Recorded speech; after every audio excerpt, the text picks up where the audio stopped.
Class 12-এ arts নিয়ে pass করার পর কি ধরনের কোর্স করা যেতে পারে বা কি ধরনের পড়াশোনা করা যেতে পারে যা ভবিষ্যতে চাকরির সুযোগ এনে দেবে। আমি এই ভিডিওতে বিভিন্ন ধরনের কোর্স ও সার্টিফিকেশন কোর্স, তার সাথে গ্র্যাজুয়েশনে কি ধরনের বিষয় নিয়ে পড়া যেতে পারে সেগুলো নিয়েও আলোচনা করব।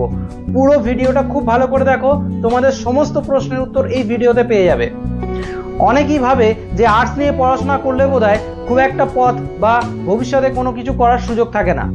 এই ধারণাটা সম্পূর্ণ ভুল। ক্লাস 12-এ আর্টস নিয়ে পাস করার পর তোমরা পরবর্তীকালে ব্যাচেলর অফ আর্টস কোনো একটা সাবজেক্টের উপর বিএ করতে পারো, যেমন হিস্ট্রি হতে পারে, জিওগ্রাফি হতে পারে, সংস্কৃত হতে পারে, এডুকেশন, এই ধরনের কোর্স করতে পারো, যেগুলো পরবর্তীকালে তোমাদের সরকারি চাকরির ক্ষেত্রে অনেকটা সুবিধা দিতে পারে।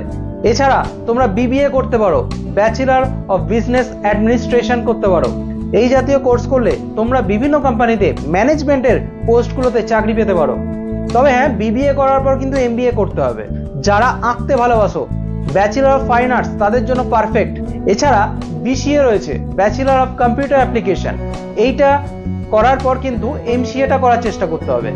এইটা করলে কি হবে, যত আইটি সেক্টরগুলো আছে, যত মাল্টিন্যাশনাল কোম্পানিগুলো রয়েছে, সেখানে প্রচুর চাকরির সুযোগ রয়েছে। এছাড়া রয়েছে ব্যাচেলর অফ হোটেল ম্যানেজমেন্ট। যারা হোটেলে চাকরি করতে চাইছো বা এই জাতীয় সেক্টরে নিজেদের কেরিয়ার গ্রোথ দেখতে চাইছো, তারা অবশ্যই এই কোর্সটা করতে পারো। যারা ঘুরে বেড়াতে পছন্দ করো, তারা bachelor of travel and tourism management এটা করতে পারো, অর্থাৎ বিটিটিএম করতে পারো।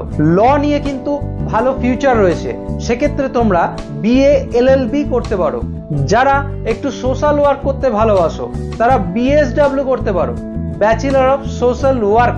যাদের সাংবাদিকতা করার ইচ্ছা আছে, তারা বিজেএমসি করতে পারো, অর্থাৎ bachelor of journalism and mass communication. এছাড়া বিভক, এটাও কিন্তু খুব ভালো কোর্স। যারা কোনো একটি সাবজেক্টে অনার্স নিয়ে বা কোনো একটি সাবজেক্ট নিয়ে গ্র্যাজুয়েশন কমপ্লিট করবে, তারা পরবর্তীকালে বিএড, ডিএলএড, বিপিএড এই জাতীয় কোর্সগুলো করতে পারো।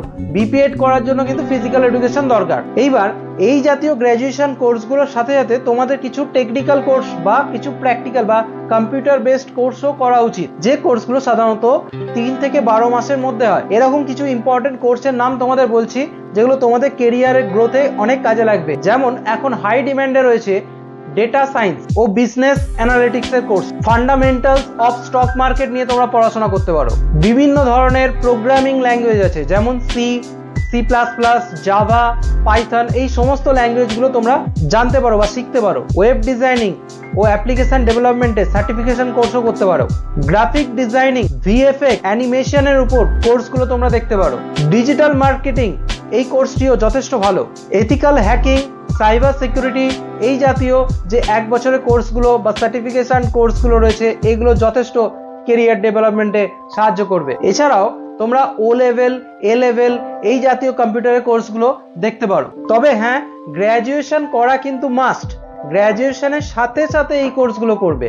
কিছু ক্রিয়েটিভ কোর্সও রয়েছে, যার মধ্যে রয়েছে hospitality management, tourism management, event management, advertising and public relations management, journalism and mass কমিউনিকেশনের উপর শর্ট টার্ম সার্টিফিকেশন কোর্সও হয়, রেডিও জকিং কোর্সও হয়। এছাড়া রয়েছে foreign language course, musical course, fitness and নিউট্রিশনের উপর কোর্স রয়েছে। এই কোর্সগুলো তোমরা গ্র্যাজুয়েশনের সাথে সাথে করতে পারবে। এবার আসি, অনেকেই জিজ্ঞেস করে যে গ্র্যাজুয়েশনের সাথে সাথে আমি সরকারি চাকরি প্রিপারেশন নিতে চাই, তাহলে কোন ধরনের সরকারি চাকরি প্রিপারেশন আমাদের নেওয়া উচিত? দেখো, সেক্ষেত্রে তোমাদের কতগুলো নাম বলে দিচ্ছি।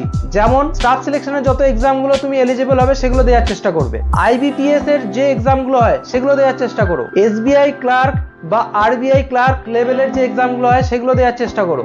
এলআইসি, ইউপিএসসি এই জাতীয় এক্সামগুলো বসার চেষ্টা করবে। তাছাড়া তোমাদের স্টেট গভর্নমেন্টের যত এক্সাম আছে, সেগুলো বসার চেষ্টা করো। যদি এই ভিডিওটি তোমাদের ইনফরমেটিভ মনে হয়, তবে অবশ্যই এই চ্যানেলটিকে সাবস্ক্রাইব করো এবং এই ভিডিওটিকে লাইক করো ও শেয়ার করো।